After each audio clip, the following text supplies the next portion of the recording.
सिंह, आप देख रहे हैं इंडिया न्यूज। खास पेशकश लेकर आपके लिए हाजिर है। ये कहानी किसी काल्पनिक उपन्यास की नहीं बल्कि 21वीं सदी के उस कड़वे सच की है जिसने आधुनिक दुनिया की नींव हिलाकर रख दी थी। ये एक ऐसी लड़ाई है जो कोल्ड वॉर की राख से उपजी और आज तीसरे विश्व युद्ध की आहट बनकर पूरी मानवता को डरा रही है। पूरी रिपोर्ट देखिए।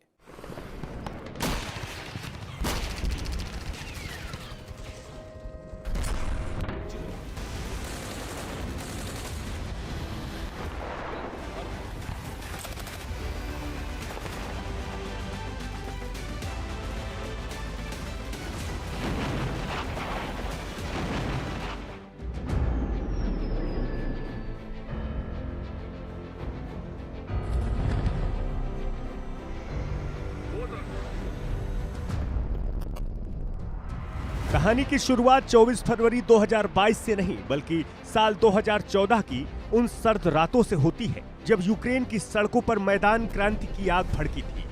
जब रूस समर्थक राष्ट्रपति को सत्ता छोड़नी पड़ी तो क्रेमलिन ने इसे अपनी सुरक्षा घेरे में सेंध माना। पलक झपकते ही रूस ने रणनीतिक रूप से महत्वपूर्ण क्रीमिया को अपने नक्शे में मिला लिया।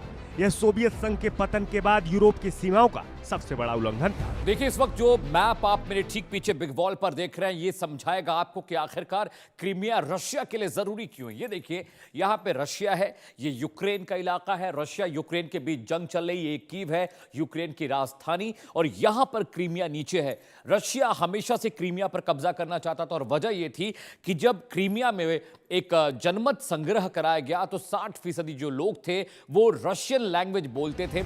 इस वजह से इतने सालों तक रशिया ने क्रीमिया पर कब्जा करने की कोशिश की। इसके बाद की और भी बहुत सारी वजूहात, रीजंस हैं कि क्यों क्रीमिया रशिया के लिए इतना इंपॉर्टेंट है। ये समंदर का इलाका है, ये कोस्टल इलाका है। यहां पर अगर रशिया का कब्जा होता है तो पूरी दुनिया का जो ट्रेड पूरा होता है वो समंदर के रास्ते से होता है। तो आप समझिए कि पूरा उस तरह से पूरा यूरोप और ये पूरा जो कोस्टल इलाका देख रहे हैं, अगर यहां पर क्रीमिया पर अगर रशिया का कब्जा होगा तो ये बहुत क्रूशियल, बहुत टैक्टिकल, बहुत स्ट्रैटेजिक लोकेशन है रशिया के लिए। और इसीलिए यूक्रेन भी क्रीमिया पर कब्जा करना चाहता है। रशिया भी लगातार यहां पर कोशिश कर रहा है कब्जा करने के। लेकिन विडंबना देखिए, क्रीमिया में 60 से 70% आबादी रशियन बोलती है और जनमत संग्रह में जो निकला वहां पर यह निकल कर आया कि पूरा क्रीमिया चाहता है कि वो रशिया में मिल जाए। लेकिन जो यूक्रेन है यहां चाहता नहीं। यहां पर नीचे ब्लैक सी का इलाका है, जो आपको ग्रे पोर्शन दिख रहा है नीचे, ये ब्लैक सी का इलाका है और ये इलाका बहुत क्रूशियल हो जाता है।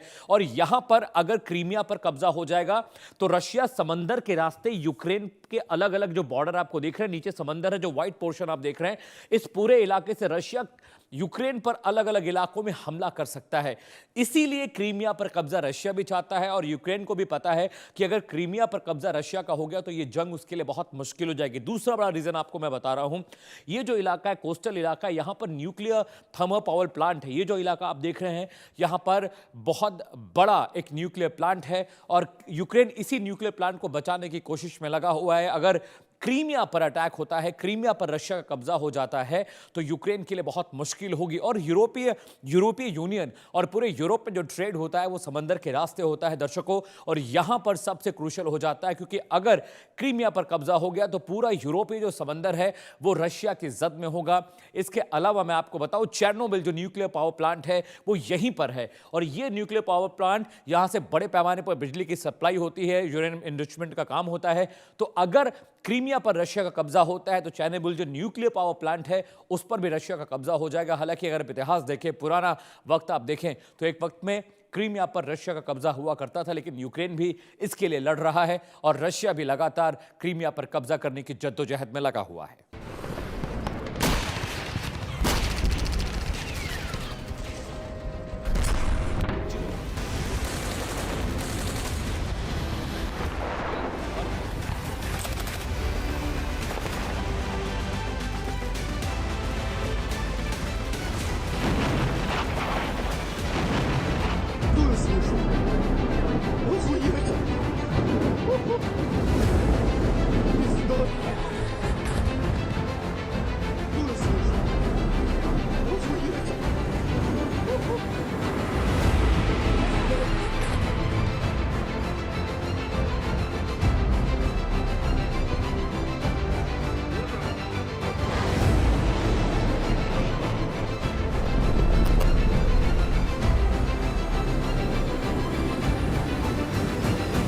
क्रीमिया पर कब्जा हो चुका था और यूक्रेन से सीधी जंग से बचने के लिए पूर्वी यूक्रेन के डोनेट्स और लुहांस्क में भी बारूद की गंध फैल गई थी। यहाँ अलगाववादियों और यूक्रेनी सेना के बीच 8 साल तक खूनी लुका-छिपी चलती रही। रूस के लिए यूक्रेन का नाटो की ओर बढ़ता हर कदम एक रेड लाइन था, जिसे पार करना युद्ध को दावत देना था। उधर यूक्रेन उस रेड लाइन को पार करने का मूड 2008 से ही बना चुका था। यूक्रेन की नाटो में शामिल होने की जिद जियोपॉलिटिकल सिनेरियो को बदल कर रख देगा। इसके अलावा रूस और पश्चिम के जो देश हैं उनके बीच भी एक शतरंज के मोहरे की तरह यूक्रेन काम करने लगेगा, क्योंकि अगर ऐसा होता है, नाटो का हिस्सा अगर यूक्रेन बनता है, तो जो नई जियोपॉलिटिकल रेजिम बनेगी उसके जरिए तनाव दुनिया में और बढ़ेगा।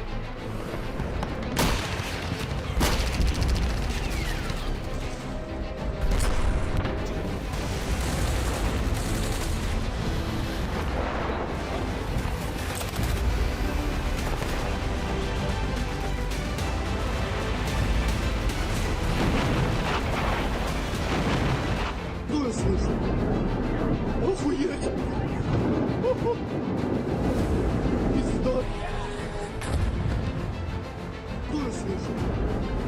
Охуеть!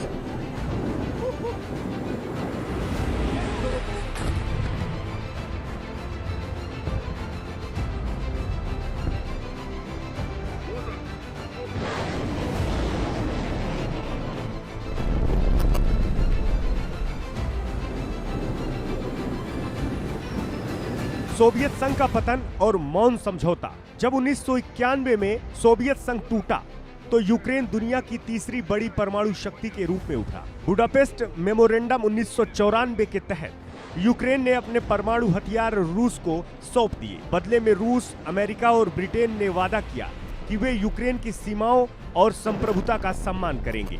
रूस का दावा है कि 1990 के दशक में पश्चिमी देशों ने वादा किया कि नाटो 1 इंच भी जमीन पूर्व की ओर नहीं बढ़ेगा। हालांकि नाटो इस बात से इनकार करता है। 2008 में बुडापेस्ट शिखर सम्मेलन में एक वादा किया गया। यही वह मोड़ था जहां से असली तनाव शुरू हुआ। यूक्रेन और जॉर्जिया ने नाटो में शामिल होने की औपचारिक इच्छा जताई। परिणाम स्वरूप नाटो ने घोषणा की कि यूक्रेन और जॉर्जिया भविष्य में नाटो के सदस्य बनेंगे। पुतिन ने इसे अपनी रेड लाइन घोषित कर दिया। इसके तुरंत बाद 2008 में ही रूस ने जॉर्जिया पर हमला कर दिया। दुनिया को संकेत दे दिया कि वह नाटो के विस्तार को चुपचाप नहीं देखेगा। 2014 तक यूक्रेन की राजनीति रूस और पश्चिम के बीच झूलती रही। फिर नए राष्ट्रपति विक्टर आए और विक्टर ने जब यूरोपियन यूनियन से हुए समझौते को रद्द कर दिया तो यूक्रेन की जनता सड़कों पर उतर आई, जिसके बाद विक्टर को पद छोड़ना पड़ा।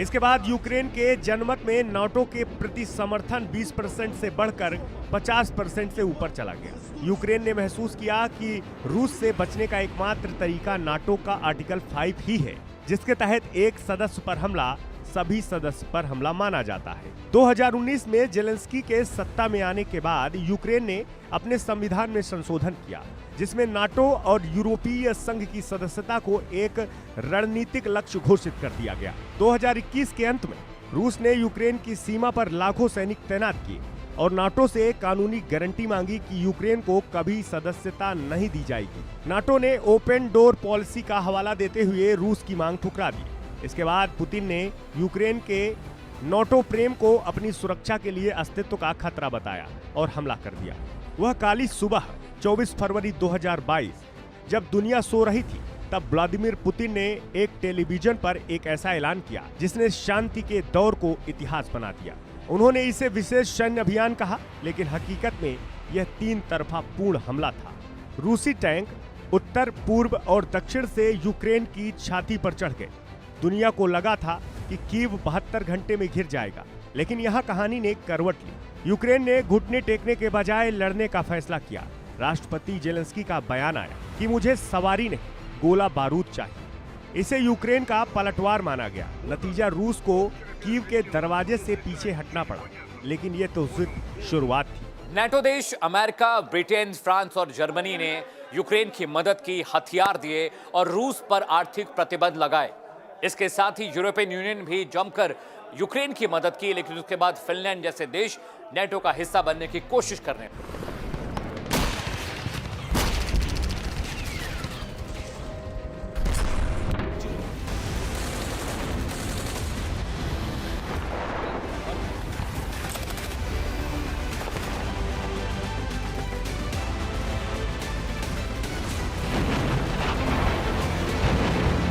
Куда слышал? Охуеть! Пизда! Куда слышал? Охуеть!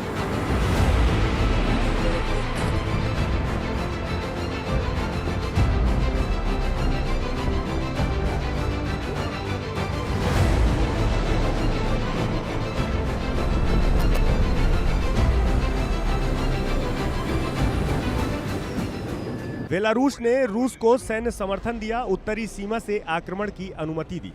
चीन ने तटस्थ रुख रखा, लेकिन रूस का अप्रत्यक्ष समर्थन किया। उत्तर कोरिया और ईरान ने बाद में हथियार दिए।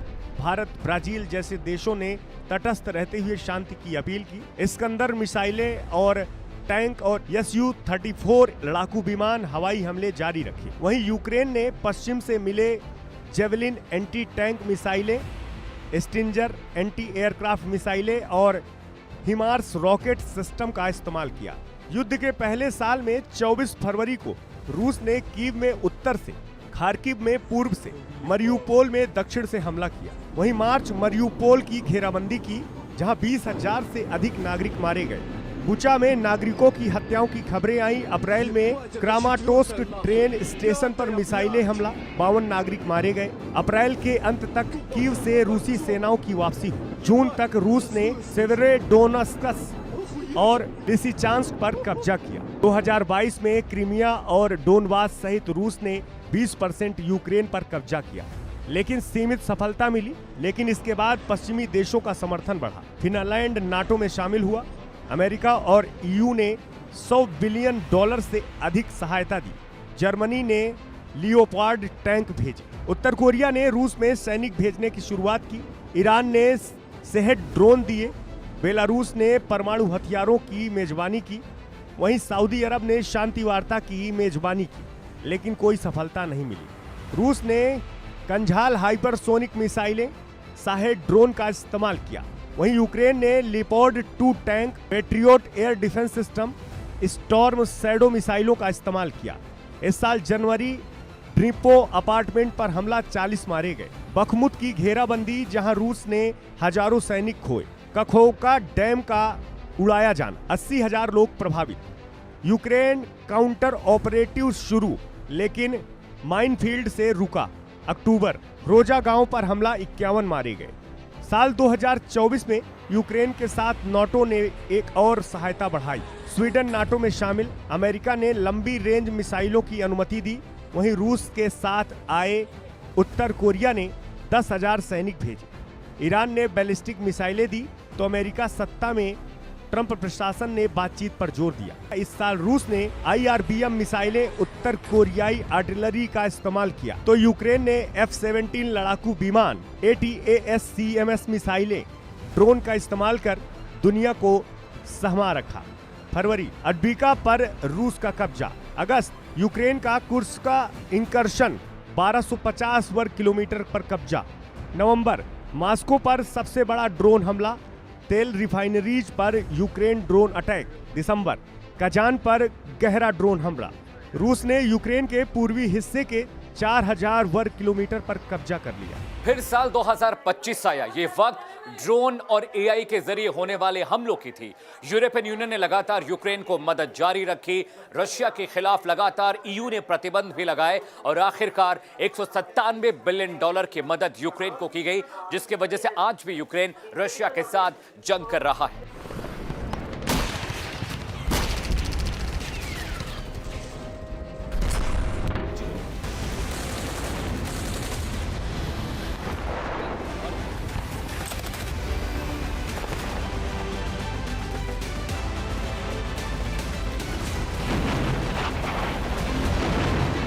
Дура слышит. Охуеть. Пизда. Дура слышит. Охуеть.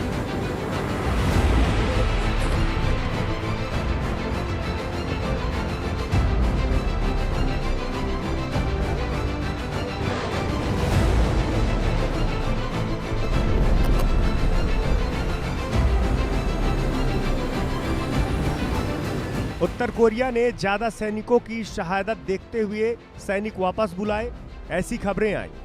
ईरान और चीन ने अप्रत्यक्ष समर्थन जारी रखा।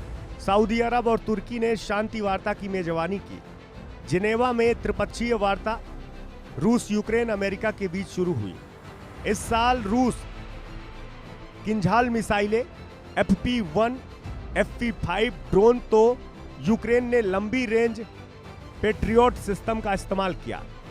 इस साल बड़े हमले, जनवरी कुर्स्क में दूसरी यूक्रेन इंकर्शन, लेकिन रूसी प्रक्रिया में सीमित सफलता। फरवरी रूसी एयरफील्ड पर ऑपरेशन स्पाइडर वेब ड्रोन से हमले। मार्च यूक्रेन की ऊर्जा सुविधाओं पर 151 मिसाइल ड्रोन हमले। रिपोहेस डैम प्रभावित। दिसंबर सरातोव पर यूक्रेनी ड्रोन हमला, 2 मारे गए। रूसी प्रक्रिया में किंझल मिसाइलों से हमला। इस साल के अंत तक 53,000 से ज्यादा नागरिक हताहत हुए तो 6.9 मिलियन शरणार्थी बन गए। 2026 आया, तब भी रशिया और यूक्रेन जंग में शामिल रहे। जिनेवा में कुर्सियां सजी, पीस टॉक्स का लगातार वहां पर इनिशिएशन हुआ, लेकिन बात जस की तस रही। यूक्रेन अपनी संप्रभुता के साथ समझौता नहीं करना चाहता था और रशिया अपनी जमीन छोड़ने के लिए तैयार नहीं था, जिसकी वजह से आज भी ये दोनों मुल्क जंग में लगातार लगे हुए हैं।